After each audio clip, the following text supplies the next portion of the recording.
going on, everyone? Welcome back to a brand new video. Now today I just got off stream, another amazing stream. As you can see, 6-1 TikTokers versus YouTubers. The YouTubers won 6-1. Could have been a clean sweep, but Deji lost. We will talk about that later, but let's just go through the fights in order. Obviously a huge upset in an AnEsonGib's fight, but we're going to go through them all because I have the reactions from all the YouTubers, KSI, some of the sidemen, everyone talking about the fights. So the most memorable fight, apart from the main three, was the FaZe Jarvis fight. FaZe Jarvis knocked out his opponent, the only one to really knock someone out properly. Anyway, FaZe Jarvis looked really good. I don't know how old he is. I think he's just turning 18, so he could fight more people.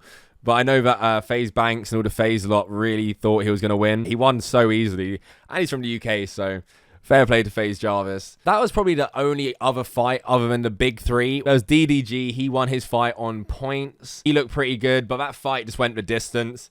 Nothing too eventful in that fight. But the first fight that caused a huge upset, Deji versus Vinnie Hacker. We all remember this tweet from Deji on the 30th of May 2021 saying, "I'm going to shock the world." And he did shock the world, but not in the way he thought, because he got absolutely battered by gassing out so fast. If you look at Deji's weigh-in pictures, he isn't in good shape. He's not in fighting shape. Not much cardio there. A lot of weight. Very heavy. He's going to gas out quick.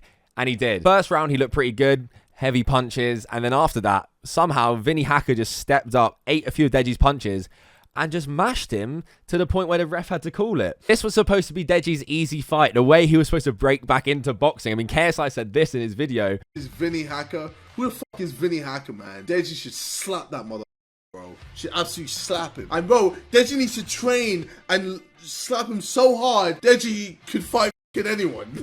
I want the hype train to be on Deji again. Deji could probably fight the winner of these guys.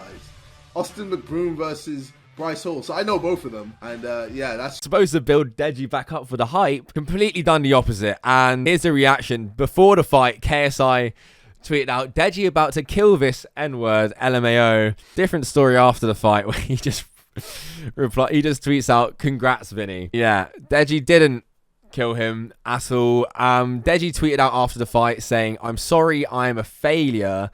In which KSI replied, "No, you're not, Deji. You got in that ring. That's more than what many could ever do. Ultimately, you're an entertaining YouTuber, boxer or not. So don't worry about this for real. Love, bro." KSI and Deji seems to be on good terms. I'm sure a lot of fans will just be pleased with that. But yeah, Deji got absolutely destroyed. I'm going to be brutally honest, and I'm sure a lot of you would agree, even if you like Deji. It's embarrassing for him. That's why he tweeted that out, because this was supposed to be a stepping stone fight towards like a Jake Paul, a Bryce Hall. Deji should probably just stop YouTube boxing now. Clearly isn't for him. I don't like Deji. I still respect him for getting in the ring. But the next fight, which is probably the biggest robbery in boxing ever, AnEsonGib versus Taylor Holder. AnEsonGib destroyed Taylor Holder, was most active, threw way more punches, and somehow it got a majority draw. I mean, look at the ref's reaction when it got announced. Even he knows it was not a draw. Like, clearly, there's so much to talk about with this fight. Let me have a look and go through the stats first. If we look at the stats, Gibbs power punches, 38 landed. Taylor Holder only 16. Total punches, Gibb landed 47 and Taylor Holder landed 21. Gibb controlled the whole pace, controlled the ring. Everything was in Gibbs' favor. Taylor Holder just wasn't throwing punches and doing anything. This was the reaction of people on Twitter first. Miniminter tweeted out, "What the actual fuck is that? I knew this event would be fun, but I didn't expect them to rig such an obvious fight. Fuck the judges, you're a legend and you won, AnEsonGib." KSI tweeted out, "Congrats, AnEsonGib. Unreal cardio, pushed the pace the whole time. Taylor couldn't handle you," before the draw was announced, and then went on to say, "Rigged. What the fuck was that? Who the fuck are these judges? Are they blind? Gib easily won that." Keem reacted saying, who was at the fight and commentating, "Bullshit, Gib won." And Gib tweets out himself after the fight saying, "I won and they robbed me." Bazinga also tweeted out, quoting Social Glove, saying, "Correction, the whole company stinks from its core. Scum." What makes this even more rigged, Social Glove as a company clearly rigged this for Taylor Holder, because they tweeted out before the announcement, too fast, Taylor Holder defeats AnEsonGib. AnEsonGib clearly won the fight. Where does that tweet even come from? Unless they clearly prepared that before, and then they tweet out, "Correction, AnEsonGib versus Taylor Holder ends in a draw." It is the biggest robbery I think I've ever seen in boxing. I've watched boxing my whole life. I'm a big UFC fan as well, MMA. That was daylight robbery, like actual daylight robbery. AnEsonGib's trained for months. his whole redemption arc after the Jake Paul fight, and he gets robbed like that.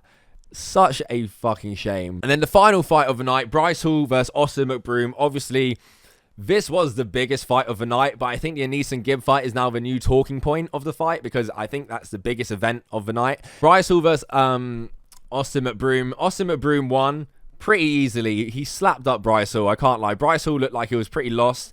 Tried picking up Austin Mcbroom, kept going for clinching. Didn't really know how to box, like, at all. I can't lie. He seemed like he didn't train too hard. Obviously, he's in great shape. I mean, he used to take roids. He's always in good shape, but doesn't translate very well to boxing, whereas Austin Mcbroom was really good at boxing, actually. He surprised me how good he was. I really think he could now fight like a Jake Paul or a KSI. I think that would be a really good matchup for him. After the loss, KSI obviously had a lot of beef with Bryce Hall before this fight, tweeted out, and Bryce thinks he can beat me. Bryce came through with that bobblehead. And it was true. Bryce Hall just took a ton of damage the whole fight. He was bleeding, really bloody. Didn't really put much of a performance in, but again, you got to respect people getting in the ring. But Austin Mcbroom, yeah, completely dominated the whole fight. And I think him versus Jake Paul or KSI is the next move. I think because Jake's fighting Tyron Woodley, him versus KSI would be a pretty good matchup next. And that would be a close fight. I think Austin Mcbroom technically is a better boxer than KSI from what we saw anyway, but I think KSI, you know, has the power on him and the strength, so I would really like to see that fight. The memes are flooding in too, with Deji especially getting the meme treatment. People tweeting out the Deji x Jallo no L's music video. Of course, literally every time Deji does something wrong, that gets tweeted out. Face Sway tweeted out Deji's training with a picture of someone just eating a ton of cheeseburgers, chips, pancakes. You know, it was a crazy event. The AnEsonGib fight took the spotlight for sure over everything. I think it was a pretty good event. The fights came quick. It's 4 a.m., 4:20 now. Usually these events, like the Jake Paul one, ended like 5:30, 6. So I'm happy to have this event over now, get to bed early, and actually, you know, maybe get some sleep. But I thank you to everyone who came out to the stream as well. It was so much fun. I love doing these streams with you guys. The Jake Paul, Tyron Woodley, I'll do another one. If you guys are new to the channel, please like the video. If you're new, really helps with the algorithm. Can we get 1,500 comments on the video? Again, let me know what you thought. Hashtag justice for Gib in the comments. And he needs it. He should get overruled. That decision needs to be overruled. He needs that win because it's so unfair. It's only an exhibition, but to him personally, I think he deserves that victory on his name. My socials in the description down below, my Instagram, my Twitter. If you want to follow it, go ahead and follow it. And yeah, that is it for this video. Thank you so much for watching. Until next time, fuck off.